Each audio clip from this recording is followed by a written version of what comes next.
안녕하세요. 책안뜰입니다. 이번 영상에서 들려드릴 작품은 우혜령 작가님의 정해입니다. 이 작품은 김지수, 황정민 배우가 주연했던 영화 여자 정해의 원작입니다. 어린 시절의 상처로 인해 메마른 일상을 살아가고 있는 정해는 아픔을 딛고 스며드는 사랑을 만나게 됩니다. 그럼 정해의 삶 속으로 함께 들어가 보겠습니다. 정해, 우혜령. 정해는 눈을 뜨면서 여전히 같은 자리에 혼자 누워 있는 것을 느꼈다. 꿈이었구나. 나무 밑에 앉아 있는데 누군가 자기에게 다가오고 있는 꿈.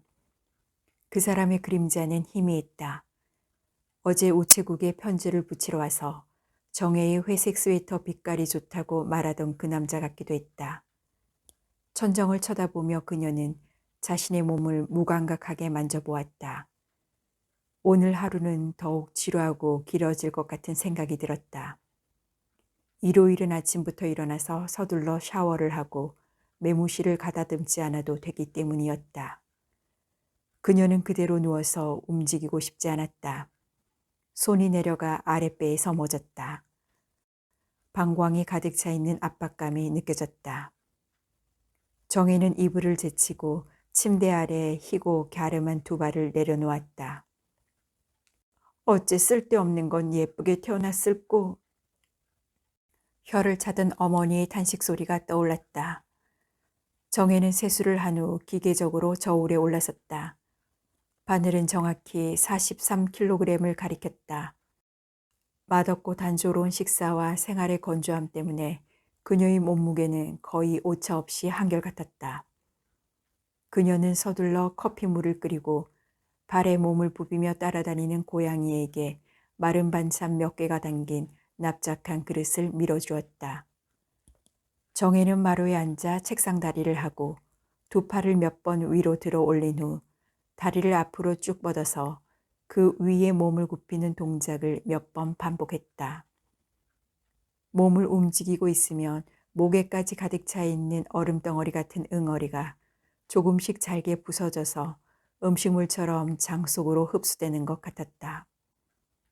빵 두 쪽을 구워서 커피와 함께 쟁반에 받쳐들고 소파에 앉은 정해는 텔레비전을 켰다. 말끔한 얼굴로 즐거운 듯 웃는 남녀 사회자가 눈에 들어왔다. 정해는 채널을 돌렸다. 에어로빅을 하는 젊은 몸매들이 화면에 가득 차게 나타났다. 정해는 텔레비전의 스위치를 껐다. 기둥시계가 한동안 삐걱거리며 뒤틀리는 소리를 내더니 8시를 쳤다. 밤 8시에 잠자리에 든다고 해도 자그마치 12시간이 그녀의 앞에 놓여 있었다. 일요일이나 공휴일마다 정해는 당혹스러운 느낌이 들었다. 아침에 일어나면 하루를 보낼 일이 괴로웠다. 그렇다고 누구를 찾고 싶지도 않았다. 실상 찾을 사람도 없었다. 그녀는 일어서서 커튼을 걷고 밖을 내다보았다.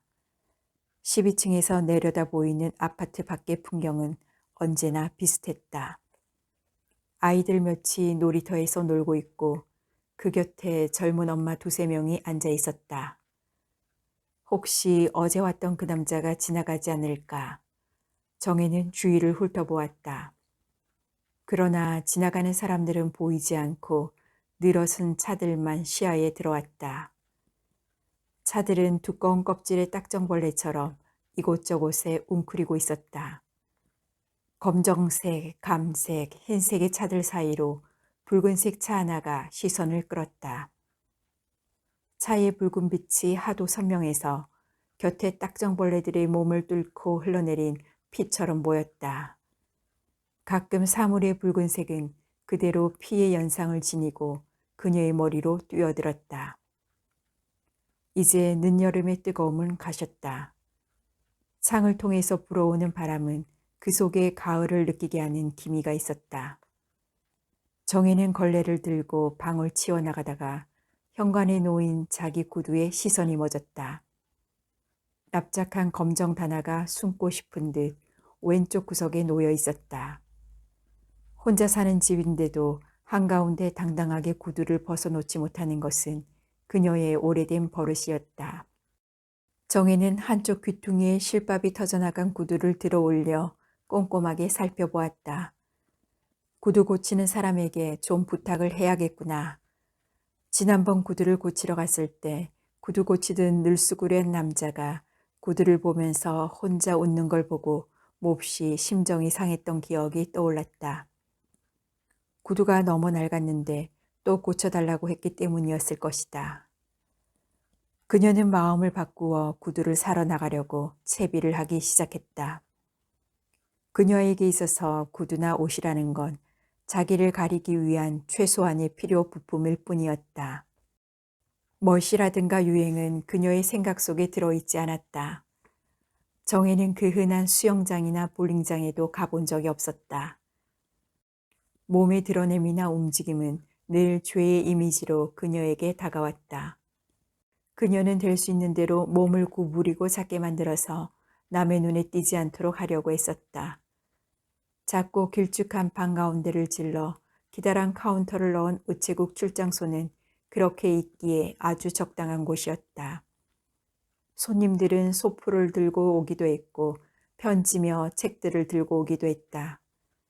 아무도 그녀에게 특별한 관심을 보이지 않았다. 즐거움을 위해 그녀가 투자하는 돈은 영화를 보러 가는 정도뿐이었다. 그녀는 표를 사가지고 조용히 두터운 문을 밀고 들어가 사람들이 없는 맨 앞자리 쪽으로 가 몸을 움츠리고 앉아있곤 했다. 영화가 시작되면 그녀는 화면을 보다가 가끔 몸을 돌려 관객들을 바라보았다. 누군가 다른 사람이 화면의 빛에 되쏘인 얼굴을 드러내고 있는 자신을 보리라고는 생각도 못하는 사람들의 얼굴은 다 비슷해 보였다. 정혜는 영화가 끝장면에 가까워지면 불이 켜지기 전에 서둘러 일어나 극장을 나왔다. 이 즈음에는 대부분의 영화들이 노골적인 성의 묘사에 치우쳐 있어 혼자 앉아있기 부끄러운 경우가 많았다. 어떤 때는 영화 중간에 그만 나와버리기도 했다. 사람들이 어떻게 저런 추잡한 행위에 골몰해서 살 수 있을까? 다시는 구경을 가지 않으리라고 하다가도 어두운 공간에 혼자 앉아서 화면과 사람들을 이중으로 바라볼 수 있다는 어떤 흥분이 그녀를 다시 이끌고는 했다. 그녀는 텔레비전의 광고를 세심하게 보고 물건을 구입했다. 그럴 때면 그녀는 자신의 인생을 스스로 통제하고 있는 듯한 느낌을 가질 수 있었다. 화면에서 수많은 남자와 여자들이 그녀의 마음에 들기 위해 이리 뛰고 저리 뛰며 있는 힘을 다하는 것이 흥미있었다. 그 중에서 무엇을 사고 무엇을 사지 않는가는 선연하게 그녀의 선택권 안에 들어있었다. 그녀는 샤워를 하며 비누의 향을 코에 대고 맡았다. 광고대로라면 그 비누를 쓰고 있으면 피부가 부드럽고 촉촉해져서 누구나 다 돌아보게 되어 있었다. 그녀가 그 비누를 택한 이유는 그 비누로 목욕을 마친 여자가 거리로 나설 때 그녀를 홀린 듯이 바라보던 남자의 눈길 때문이었다. 그의 눈은 모든 것을 다 알고도 받아들이는 부드러운 눈이었다. 그녀는 한때 가슴을 설레며 그 광고가 나오는 프로그램 시간에 맞추어 텔레비전을 켜고는 했다. 그리고 그가 세상을 대신해서 그녀를 용서해 주는 듯한 환상에 사로잡혔다. 정혜는 어느 물건 하나도 그저 사지 않았다. 신중하게 광고를 통해 그들이 온갖 아양을 다 떨고 있는 것을 바라보고 손을 들어 살 것을 골랐다. 방 안에 그녀를 둘러싸고 있는 사소한 물건까지도 그녀가 광고에서 본 사람들의 이미지를 되살려 주었다. 아주 이성적이라고 자부하는 사람들도 광고의 최면에 걸려 저절로 어떤 특정한 물건을 사게 된다고 책에서 읽은 적이 있었다.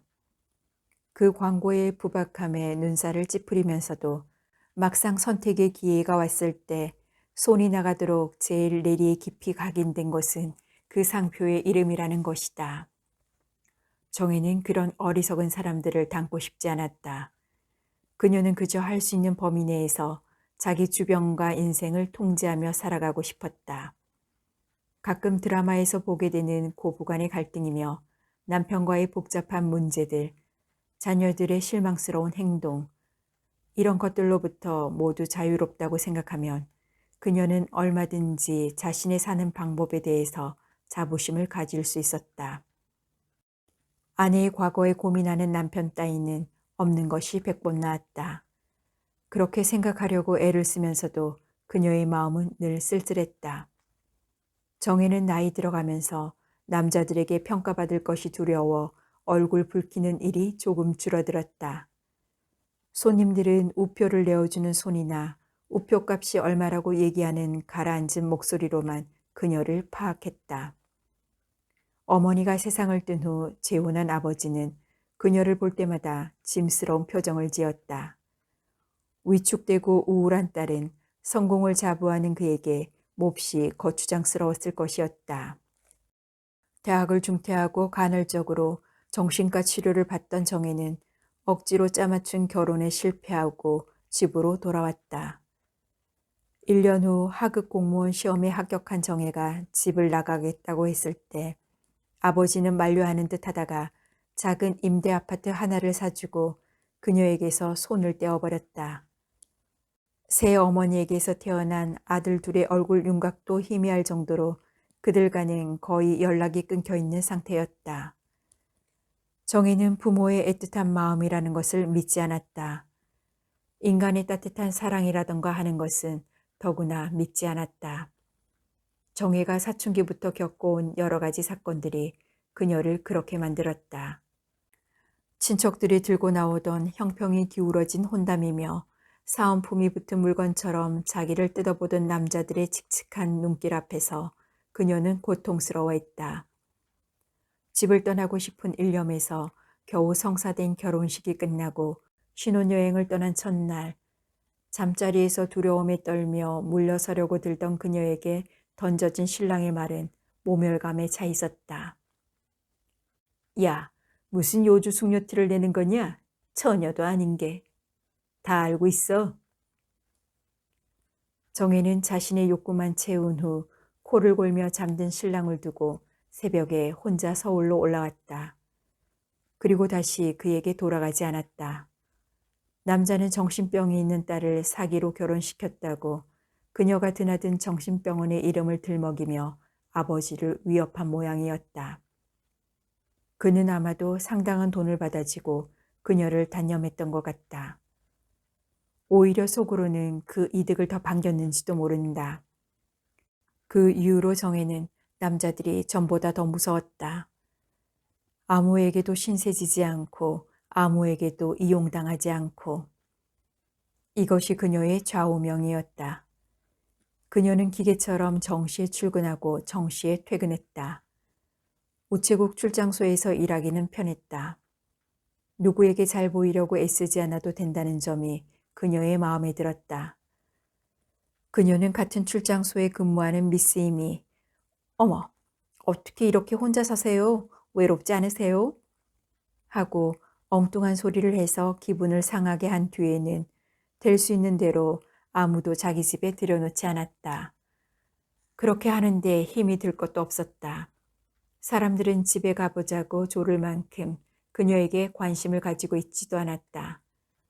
어젯밤 텔레비전에서 본 광고 중에 마음에 드는 것이 있었다. 나는 자유입니다. 내 인생은 내가 선택합니다. 이렇게 말하는 자신감 넘치는 여자의 얼굴이 사라지면 클로즈업 되던 구두의 상표였다.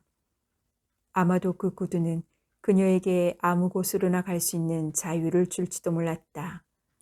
문을 나서면서 그녀에게 아무 곳으로 갈 수 있는 자유를 줄지도 몰랐다. 문을 나서면서 그녀의 마음은 기대로 조금 들떠 있었다. 구두 고르기는 어려웠다. 색이 마음에 들면 디자인이 마음에 들면 빛깔이 튀었다. 정혜는 단정하게 흰 셔츠에 검은 바지를 갖추어 입고 기름을 부은 듯한 매끄러운 음성으로 다가오는 구두방의 남자 점원들이 부담스러웠다. 그들의 다정한 태도, 구두를 신는 것을 거들어주는 척하면서 은근히 잡아주는 팔과 다리의 쓰다듬기의 감촉은 온몸의 신경을 곤두서게 했다. 더욱 참을 수 없는 것은 그들의 인매에 살짝 펼쳐져 있는 비웃음이었다. 아가씨한테는? 이렇게 접근하는데 참지 못한 정혜가 작게 한마디 했다. 그렇게 부르지 마세요. 점원은 웃으며 느물거렸다. 그렇다면 아주머니신가요? 전혀 그렇게 보이지 않으셔서 그만. 그는 정혜의 얼굴이 붉어지며 눈가에 물기가 맺히자 웃음을 거두고 멋쩍은 듯 다른 곳으로 물러났다. 꼭 다물고 있으면 완강해 보이는 인매와 눈가의 미세한 잔주름 때문에 30이 막 넘은 그녀는 누가 보아도 아가씨라고 불릴 만큼 젊지 않았다. 그녀는 여자들을 능숙하게 다루며 접근하는 이런 부류의 남자들이 싫었다. 그녀의 인생을 산산조각 내버린 남자들과 이들은 다 비슷한 부류들이었다. 더욱 싫은 건 그들의 손놀림에 발이며 다리를 맡기고 실실 웃으며 그들의 들쩍지근한 농담에 맞장구를 치는 여자들이었다. 그녀는 점포를 나오면서 카운터에 앉은 젊은 여자에게 나직하게 말했다. 좀 더 인간적으로 손님을 대하면 좋겠어요. 여자 구두를 파는데 꼭 남자를 고용해야만 되나요? 어리둥절한 카운터 여자의 얼굴 앞에서 돌아서 허둥지둥 문을 빠져나오는 정혜의 뒤로 떠나갈 듯한 폭소가 터져 나왔다. 정혜는 귀를 막고 걸었다. 집에 돌아와서도 한참 동안 정혜는 소파에 기대어 앉아 있었다. 숨이 막힐 듯 낄낄대는 그 웃음소리가 정혜의 귀에서 윙윙 울리며 퍼져나갔다. 세상에 나가서 사람들에게 접근해 보려고 할 때마다 이런 일들이 일어났다. 정혜의 침대 머리맡에는 소설책들 사이에 안데르센에 동하며 그림 동화들이 꽂혀 있었다. 삶이 힘들다고 느껴질 때면 그녀는 즐겨 읽던 어려운 책들을 접어두고 동화책들을 꺼내 읽으면서 공상의 세계로 빠져들어갔다. 모두들 미워하고 기피하는 미운 오리 새끼의 이야기를 읽을 때면 얼른 백조가 된 오리의 행복함을 읽고 싶어 서둘러서 페이지를 넘기고는 했다. 성냥팔이 소녀가 춥고 어두운 밤 부잣집 벽에 기대어 하나씩 하나씩 성냥불을 켜고 그 속에서 온갖 환상을 바라보는 장면을 읽으면서 그녀는 자신만의 환상을 꿈꾸었다. 인어공주가 차마 왕자를 죽이지 못하고 칼을 던지고 바다에 뛰어드는 장면을 읽을 때는 마음이 아파 아이처럼 눈물이 고이고는 했다. 정혜의 시계는 13살 되던 해 여름에 멎어 있어 삶에 대한 환상은 거기서 끝나 있었다. 그때 죽었어야 하는데. 가끔씩 그녀가 벽바른 창가에 앉아 있을 때면 혼자 하는 생각이었다. 무엇 때문에 살아있어야 하는 걸까? 누가 나를 필요로 하는 걸까? 우체국이 고작이겠지만 그건 정혜가 없어도 하루 만에 다른 사람이 와서 해낼 수 있는 일자리였다. 우체국에서 일하면서 정혜는 우표들을 모으기 시작했다. 내 각이 진 작은 종이 안에 갇힌 세계는 항상 그녀에게 공상거리를 제공해 주었다. 힘센 소의 그림, 소녀의 초상, 꽃과 정물, 마리아와 아기 예수, 금각사. 작은 우표를 들여다보면 크기를 줄여놓은 분재를 보듯 원래 실물 크기가 상상되었다. 결국 마법사의 거울로 드나들듯 그녀는 한 장 한 장의 우표 속으로 들어가 그 장소에 한참씩 머물러 있거나 돌아다니거나 했다. 이 세상의 우표 속의 세상 사이의 경계가 어떤 때는 희미해져서 우표값을 묻는 손님이 두세 번씩 물어올 때까지 다른 생각에 빠져 있을 때도 있었다. 우체국에 앉아 있으면 미닫이로 된 두 짝 유리문을 통해서 오고 가는 사람들이 보였다. 여기서 보이는 바깥 풍경은 12층에서 내려다 보이는 삭막한 콘크리트 바닥이나 우표 속의 세계보다 좀 더 현실감을 주었다. 우표를 바라보던 상상 속에서 깨어나 보면 마치 거인들처럼 커 보이는 사람들이 그 앞을 지나쳐갔다. 행복해 보이는 젊은 부부가 유모차를 끌고 지나가기도 하고 얼굴에 땀과 먼지가 묻은 채 엄마를 부르며 울고 가는 작은 남자아이도 보였다. 얼굴에 검버섯이 핀 채 느린 걸음걸이로 뒷짐을 진 손에 부채를 들고 지나가는 노인도 보였다. 그들은 자기와 정의 사이를 가로막고 있는 유리문을 열고 들어오는 일은 거의 없었다. 우체국에 들어서는 사람들은 뭔가 아직도 애타는 꿈을 지닌 사람들이었다. 어제 오후 호줄그레한 차림의 남자가 들어섰다. 그는 정혜를 보고 조금 망설이더니 커다랗고 두툼한 종이 봉투를 내밀었다.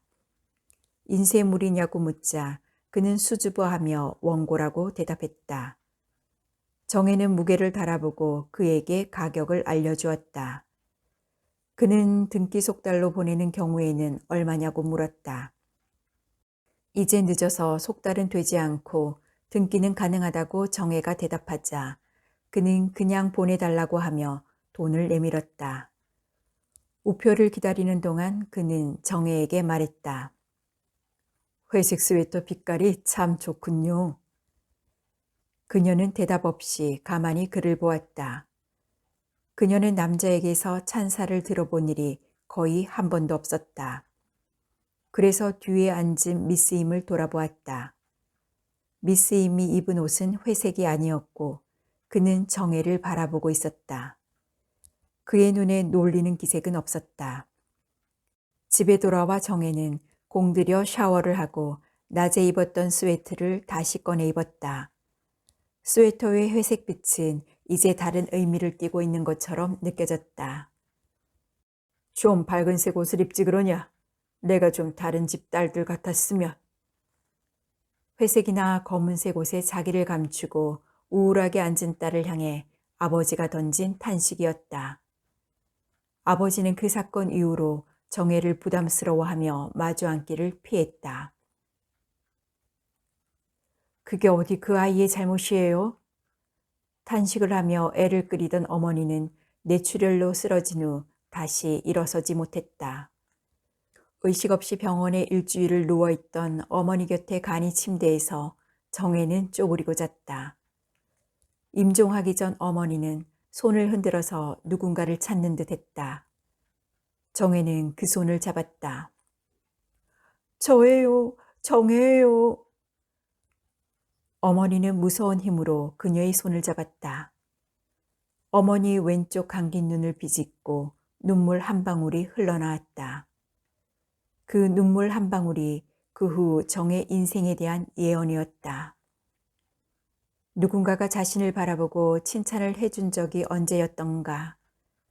정혜는 어젯밤 회색빛 스웨터를 입고 초록빛 나무 아래 앉아있는 꿈을 꾸었다. 그날 이후 가끔 그가 우체국 창앞을 지나 버스 정류장으로 가는 것을 보았다. 그는 늘 회색 가까운 옷을 입고 한 손에 크고 낡은 가방을 들고 있었다. 무엇을 하는 사람일까? 2주일 후 그가 다시 원고를 붙이러 왔을 때 정혜의 가슴은 소리를 낼 듯 뛰었다. 그는 낮은 어조로 말했다.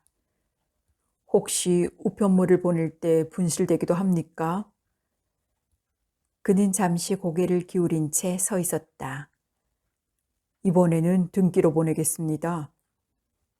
그는 돈을 치르고 우표를 사서 정성 들여 붙인 후 정혜에게 봉투를 건네주고 나가다가 잠시 서 있더니 돌아서서 물었다. 한스 카로사 좋아하세요?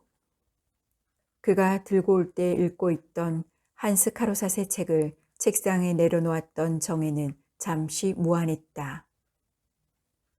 글쎄요. 그녀가 자신 없이 대답하자 그는 그저 고개를 끄덕이고 나가버렸다. 재미난 사람이네요. 미스 임이 말했다. 작가 지망생인가 봐요. 정혜는 봉투에 수신인 난을 보았다. 들어본 기억이 있는 문예지의 이름과 주소가 적혀 있었다. 그녀는 조심조심 발신인의 이름을 더듬어 보았다. 김준석. 주소는 아파트 건너편 꼬불꼬불한 길로 이어지는 동네를 가리키고 있었다. 등기 우편물을 분류하는 바구니 위에 봉투를 올려놓으면서 정혜는 봉투를 열어 그 안의 내용을 읽어보고 싶은 충동에 사로잡혔다. 정혜는 스스로 들뜸에 당황스러웠다. 이제 그녀는 시간이 남거나 혼자 있을 때 우표들을 뒤지다가 생각해 볼 이름을 갖게 되었다. 그리고 누군가에 대해 상상해 볼 여지가 생기게 되었다. 무슨 이야기를 썼을까? 이번에는 또 저번에는. 고양이는 회색빛 털을 부드럽게 그녀에게 비비며 공상하는 곁에 앉아 있곤 했다. 우리 집에 한번 그거 와보면 어떨까? 그는 회색빛의 고양이가 아름답다고 혹시 이야기하지 않을까? 그 뒤부터 시간은 빠르게 흘러가는 것처럼 느껴졌다. 하루가 그냥 지나가고 한 주일, 한 달이 달력 속으로 사라져버렸다.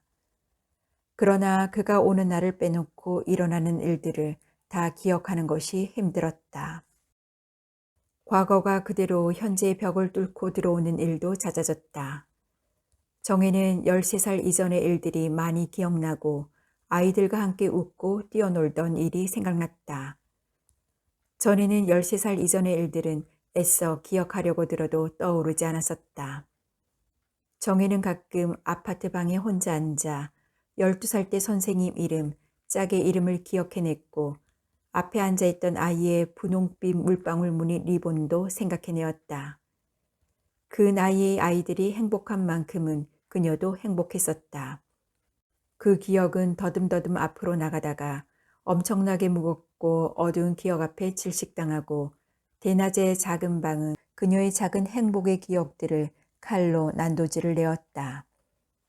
그는 그 후에도 가끔 들렸다. 그리고 정혜에게 꼭 무어라며 말을 건네었다. 하늘이 맑다든지 비가 많이 내린다든지 하는 이야기 끝에 이즘에 무슨 책을 읽으세요 하고 묻기도 했다. 정혜는 그에게 짧게 대답하며 아주 조금씩 미소를 띠기도 했다. 그는 그런 정혜를 한참씩 바라보았다. 얼마지요? 잔돈 주세요. 하는 사람들과 그는 많이 달랐다. 한 번은 정혜가 있는 대로 용기를 내서 물었다. 저기 혹시 글을 쓰시면 한번 보고 싶은데. 그는 부끄러운 듯 웃었다. 활자가 될 수 있을 때 보여드릴게요. 아직은 자신이 없어서요. 웃을 때 그의 입 한쪽이 약간 들리며 덧니가 내비쳤다. 참 좋은 사람이구나 하고 그녀는 생각했다. 미스임이 어느 날 그에게 느닷없이 물었다. 아저씨 뭐 하는 분이세요? 그는 수줍은 듯 웃으며 왼손에 든 가방을 장난처럼 높이 들어 보였다. 책을 팔고 있어요. 어머, 참 좋은 일이네요. 미스임은 얼버무리듯 말했다. 책은 많이 팔리지 않는 기색이었다. 볼 때마다 그의 혈색은 나빠지는 것 같았다. 한 번은 정혜가 근심 어린 표정으로 혈색에 관해 말을 꺼내자 그는 잠을 못 자서 그럴 거라고 하며 까칠한 뺨을 쓸었다. 식구들이 정혜가 머뭇머뭇 말하자 그는 대답했다. 식구 하나도 없습니다. 세상을 개조할 꿈을 꾸고 있다가 감옥에 가는 바람에 모두 다 잃어버렸습니다. 몇 달째 자취하고 있어요. 첫눈이 내리는 날 그는 큰 봉투 3개를 들고 우체국에 찾아왔다. 등기로 보내는 우표를 꼼꼼하게 붙이는 그의 손을 바라보며 정혜는 봉투 겉봉에 쓰여있는 신문사의 이름들을 눈여겨보았다. 신춘문예에 응모하는 모양이었다. 미스임이 잠깐 화장실에 다녀오겠다고 자리를 떴다. 비좁은 공간에 그와 함께 있게 되자 정혜는 잠시 숨이 막히는 것 같았다. 저기, 그녀는 서둘러 말했다. 우리 집에 오늘 저녁 오셔서 같이 식사하시지 않겠어요? 그는 놀란 듯 그녀를 응시했다. 그녀는 눈을 내리깔고 그가 내려놓은 큰 봉투의 오른쪽 귀퉁이에 붙은 우표가 떨어질까 겁내듯 힘주어 누르고 또 눌렀다. 그냥 회색빛 고양이가 집에 있는데요. 한번 보여드리고 싶어서요. 고맙습니다. 그는 잠시 머뭇거리다가 대답했다. 지금은 너무 지쳐서 사흘밤을 새웠거든요. 정혜의 얼굴이 붉어지자 그는 얼른 말했다. 좋습니다. 오늘 가겠습니다. 정혜는 지친 그를 자기 집의 식탁에 앉게 하고 맛있는 음식을 먹게 하고 싶었다. 그리고 향이 좋은 따뜻한 차를 마시게 하고 싶었다. 여기에는 아무런 추잡한 감정이 없는 거야. 나는 전혀 부끄러워할 게 없어. 그녀는 자기를 타일렀다. 어째서 이렇게 순수한 사람보다 비양심적이고 부도덕한 사람이 뭐든지 더 많이 가지고 있는 걸까? 사회적으로 출세해서 가끔 신문에도 이름이 나는 그 친척 아저씨의 번들거리는 얼굴을 새삼스레 생각하며 정혜는 자기 이름과 집 주소를 그에게 적어주었다. 그는 7시에 오겠노라고 하고 우체국을 떠났다.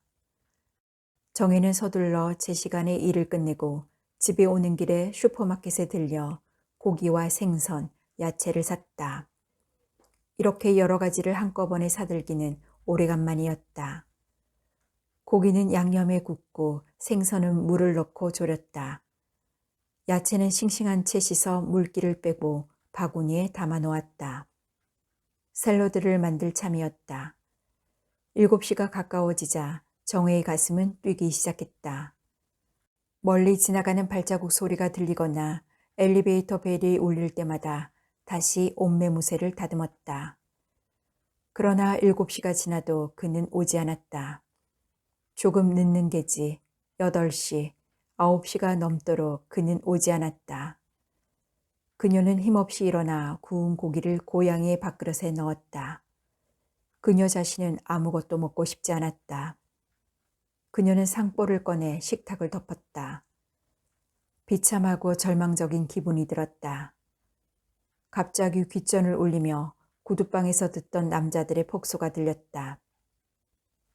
그 꼴의 남자를 초대하다니 못생기고 더러운 게. 그것도 밖이 아닌 자기 집에. 정혜는 그가 했을지도 모르는 상상에 몸을 떨며 오래 앉아 있었다. 어떻게 그런 기가 막힌 용기를 내었을까? 회색 스웨터 색이 참 좋다고, 요새는 무슨 책을 읽느냐고 묻던 그의 목소리. 그는 내게 그저 책을 팔기 위한 고객의 하나로 접근했던 것일까? 사람을 사귀는 일은 물건을 사는 일보다 훨씬 더 어려웠다. 정혜는 그저 이야기를 하고 싶었다.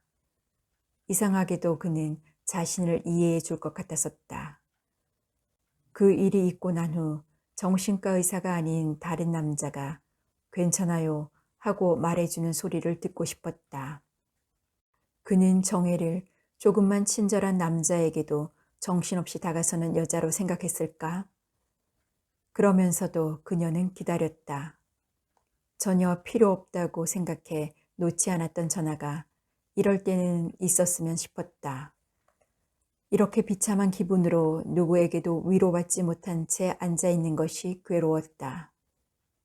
무엇 때문에 혼자 잘 지낼 수 있는 방법을 다 배웠다고 생각해 놓고도 다시 사랑과 마음속 이야기를 해보려고 했을까. 10시가 지나자 정혜는 기운 없이 일어나 방과 부엌과 거실에 다 켜놓았던 불들을 껐다.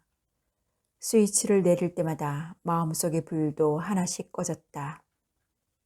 정혜는 잠들지 못하고 늦도록 앉아 있었다. 오늘 일어났던 모든 일들이 꿈만 같았다. 새벽에 겨우 잠이 든 정혜는 회색빛 전화기가 사방에서 시끄럽게 울리는 꿈을 꾸었다. 자는 듯 마는 듯 아침에 일어나 까칠한 얼굴을 쓰다듬고 집 열쇠를 챙기며 정혜는 자신에게 다시 다짐했다.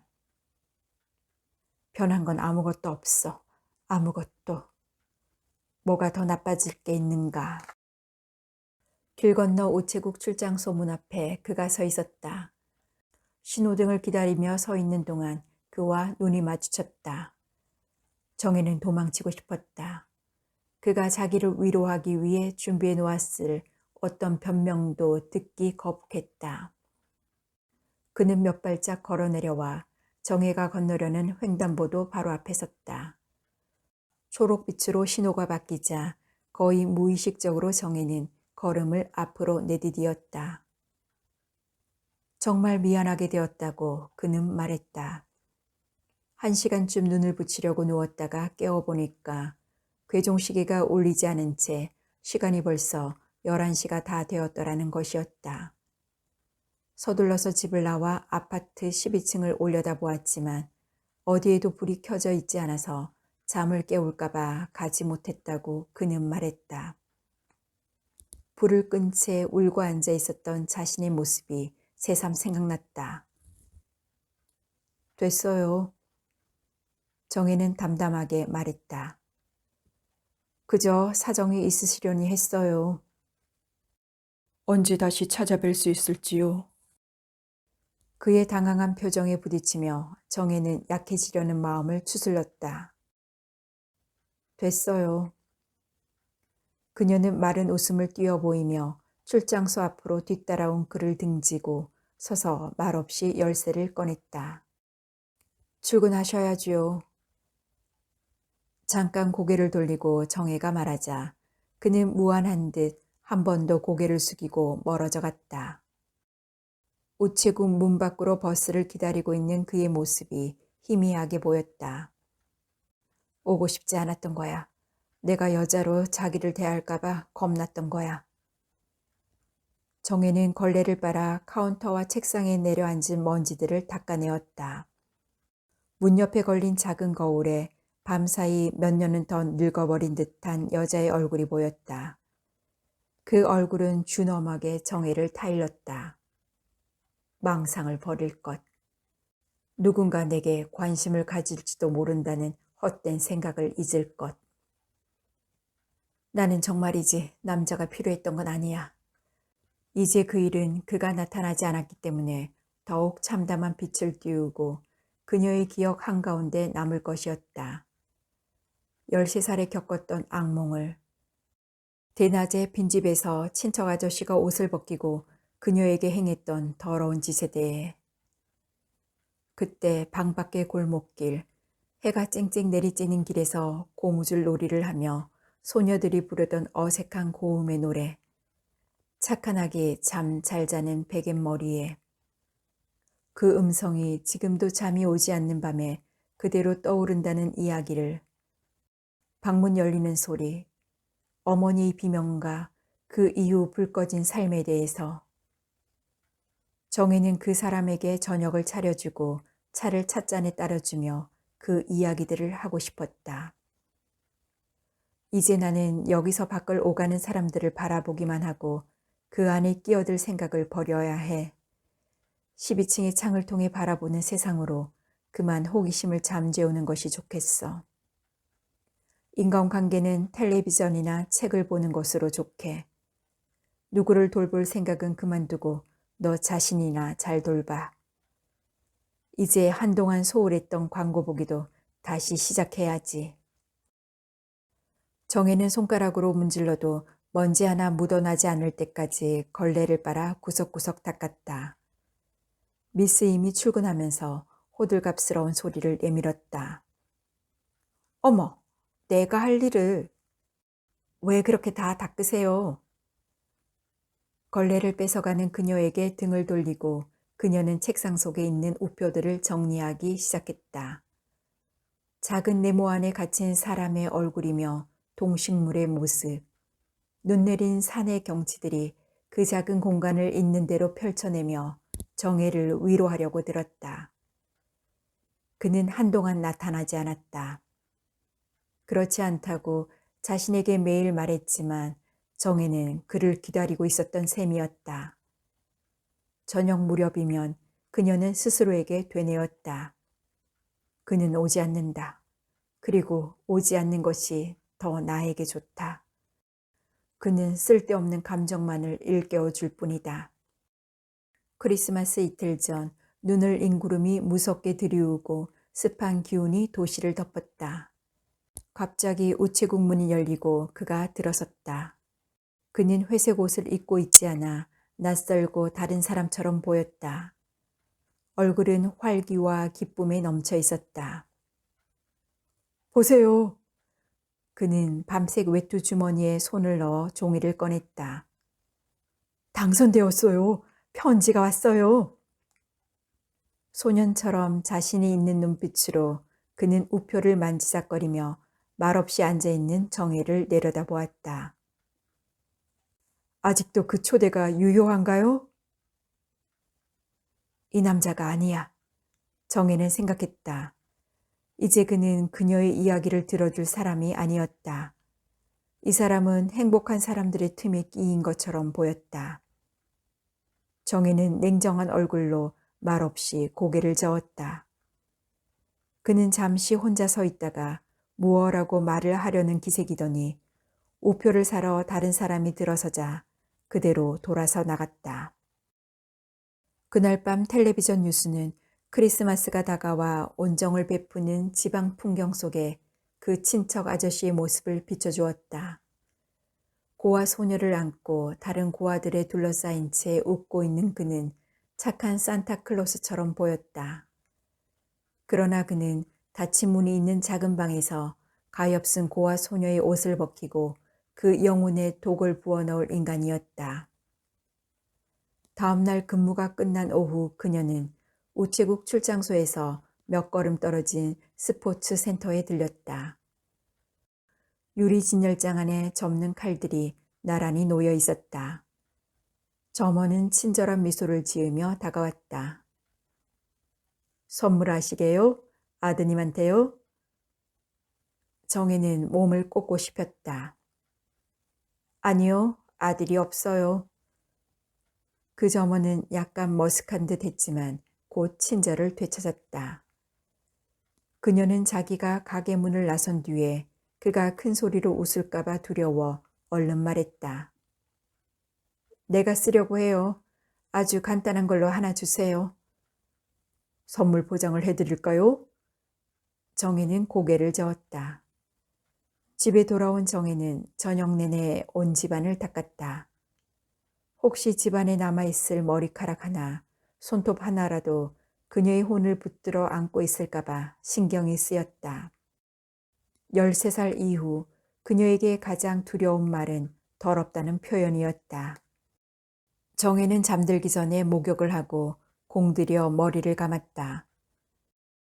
크리스마스 날 아침 집을 나가기 전 그녀는 중간 크기의 부드러운 가죽 핸드백 속에 아끼던 우표책 2권과 어디산 칼을 담았다. 아파트 문을 잠그고 그녀는 고양이를 문 밖에 내려놓았다. 회색 고양이는 정혜가 들어선 엘리베이터 문 앞에서 유리알 같은 눈으로 정혜를 응시했다. 너도 이제 어딘가를 찾아서 다시 살아갈 수 있게 되겠지. 엘리베이터 문이 닫힐 때까지 내다보이는 고양이 때문에 정혜는 눈을 감았다. 그리고 안에 들어있는 접는 칼의 무게와 감촉을 다시 확인하려고 손으로 가방 한 귀퉁이를 꼭 쥐었다가 놓았다. 자기의 인생을 다 부서뜨린 그 친척 아저씨가 사는 곳을 알고 있었다. 그는 이제 자리 잡은 지방의 유지였다. 가해자가 떳떳하고 행복한데 피해자가 우울하고 불행한 일은 이제 그만 일어나야 했다. 무표정하게 서 있던 정혜의 얼굴로 슬픈 미소가 스치고 지나갔다. 어깨에 맨 부드러운 가죽백에 담긴 우표책과 칼의 감촉이 허리께에 느껴졌다. 눈이 내리고 있는 밖으로 나서다가 정혜는 놀라 그 자리에 멈추어 섰다. 주차장으로 통하는 계단 앞에 그가 서 있었다. 정혜 씨를 기다리고 있었어요. 그가 말했다. 그의 음성은 따뜻했다. 정혜는 눈물이 핑 돌았다. 한동안 아무 말도 하지 못하고 서 있던 그녀는 그저 걷기 시작했다. 그도 뒤따라 걸었다.